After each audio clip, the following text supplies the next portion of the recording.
नया रास्ता। अध्याय 23। मीनू को वकालत शुरू किए हुए 8 महीने हो चुके थे। इन 8 महीनों में उसने अपनी धाक जमा ली थी। पतली छोटी सी दिखने वाली मीनू की आवाज़ में कितना जोश था, कितना उत्साह था। उसकी बुलंदी के चर्चे चारों ओर फैल गए थे। उसकी रोबीली आवाज़ सबके मन को मोह लेती थी। उसके साधारण रूप को देखने वाला व्यक्ति विश्वास ही नहीं कर सकता था कि वह इतनी साहसी होगी।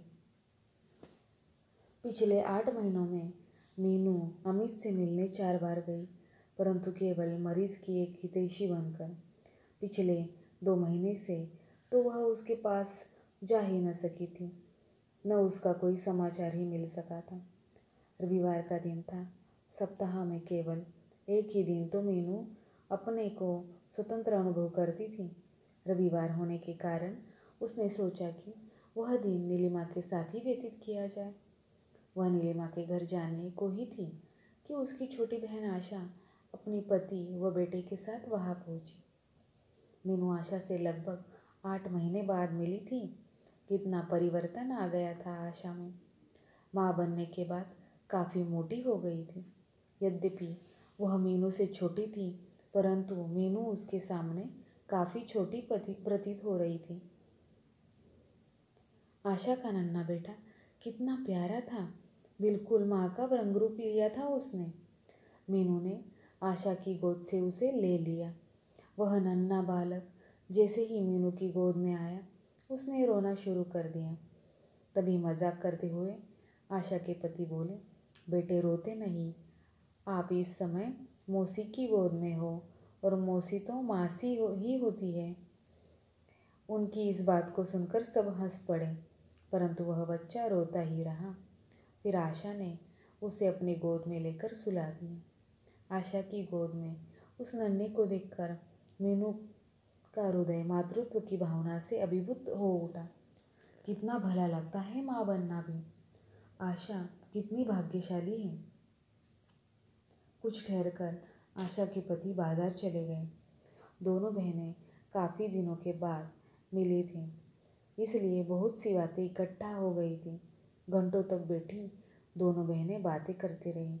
बातों बातों में आशा मीनू से पूछ बैठी, दीदी अब तो आपकी वकालत पूरी हो गई है और आपने प्रैक्टिस भी शुरू कर दी है। अब आगे का आपका क्या विचार है? आगे क्या विचार है इस बारे में तो अभी मैंने कुछ सोचा नहीं है दीदी। इतनी लंबी ज़िंदगी पड़ी है। एक अवस्था ऐसी आती है जब अपने पति और बच्चों का ही सहारा होता है। आशा ने मीनू को समझाते हुए कहा, अभी इतनी जल्दी भी क्या है, फिर सोच लेंगे इस बारे में। यह कहकर मीनू वहाँ से उठ गई। आशा को लगा कि शायद विवाह की बात दीदी को अच्छी नहीं लगी। तभी आशा ने अपनी बात का विषय बदला और मीनू से माँ, पिताजी व रोहित की कुशल क्षेम पूछी। मीनू ने बताया, पिताजी का स्वास्थ्य ठीक है, माँ भी ठीक है, बस सारा दिन घर के कार्य में ही व्यतीत रहती है। यह तो तुम्हें ज्ञात होगा ही कि रोहित ने इंजीनियरिंग पूरी कर ली है। अब उसकी दिल्ली में नौकरी भी लग गई है। शुरू में ही 3000 रुपये महीना पा रहा है। अच्छा दीदी, ये तो बहुत प्रसन्नता की बात है, पर रोहित ने मुझे एक पत्र भी नहीं लिखा। कल दिल्ली जाएंगे तब उससे मिलकर आएंगे। रविवार का पूरा दिन किस प्रकार व्यतीत हो गया, मीनू को उसका कुछ पता ही न चला। अगले दिन प्रातःकाल ही आशा दिल्ली चली गई। आशा के पति को दिल्ली किसी आवश्यक कार्य से जाना था। आशा ने सोचा कि वह भी जाकर रोहित से मिल आएगी। आशा के जाने के बाद घर में सन्नाटा छा गया।